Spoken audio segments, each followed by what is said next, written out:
பேங்கோட வரலாறு என்னன்னாக்கா, இது 1935ல ஏப்ரல் 1 அன்னைக்கு இதை ஆரம்பிச்சாங்க. இது ஃபர்ஸ்ட் இந்த Reserve Bank of India Act 1934ல போட்டாங்க. இதுக்குன்னு ஒரு சட்டம் போட்டாங்க. இதோட ஹெட் ஆஃபீஸ் எங்க இருந்துச்சுனாக்கா கல்கட்டால இருந்துச்சு. அதுக்கப்புறம் அது வந்து பர்மனண்டா 1937ல மும்பைக்கு மாத்திட்டாங்க. இது ஃபர்ஸ்ட் ஆரம்பத்துல ஒரு பிரைவேட்டான ஒரு ஆளுங்க இத ஆரம்பிச்சாங்க. ஆனா அதுக்கப்புறம் 1949க்கு அப்புறம் எல்லாமே நேஷனலைஸ், அதாவது கவர்மெண்ட்டுக்கு தான் மெயின்டைன் பண்ணுவாங்க அப்படின்னு ஒரு சட்டம் வந்தாட்டி இது கவர்மெண்ட் அண்டர்டேக் பண்ணிட்டாங்க.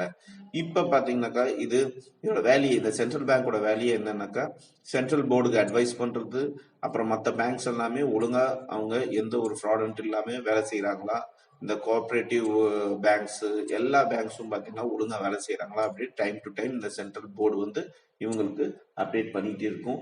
ஏதாவது பிரச்சனை ஆச்சுனாக்கா இவங்க ஆக்ஷன் எடுப்பாங்க. அதுதான் இவங்க வேலையே. Next 9.6 bank deposit account. You have already learned that the main banking activities consist of acceptance of deposits from public for the purpose of lending to business and other who may seek loans. Actually, the money deposited in the bank is mostly the saving of the people. As you know, if some earn money as a regular income, he or she not only spends it for day-to-day expenses but also tries to save a part of income for future needs. Money may be needed in future for various purposes like medical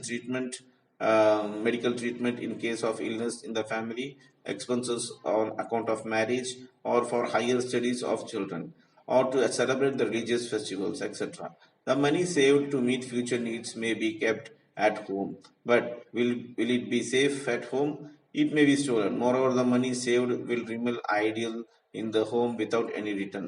So people keep their savings with someone where it will be safe and earn a return. Is a such place where money deposit remains safe and also earns interest. In this lesson, we shall learn about types of deposits accounts that can be opened in a bank and also discuss how saving banks accounts can be opened and operated. So இந்த bank டெபாசிட்ல ஏற்கனவே நம்ம பார்த்த மாதிரி எதுக்காக இந்த பேங்க்ல account open பண்ணாங்கன்னாக்கா மக்கள் அவங்களோட மணி சேஃபா இருக்கிறதுக்காக. ஏன்னா வீட்டுல சேஃபா இருக்காது. இன்னொன்னு, நீங்க வீட்டுல உங்க மணியை உங்க காசை வச்சிருந்தீங்கன்னாக்கா அது உங்களுக்கு எந்த ஒரு ரிட்டர்ன்ஸும் கொடுக்கறது இல்ல.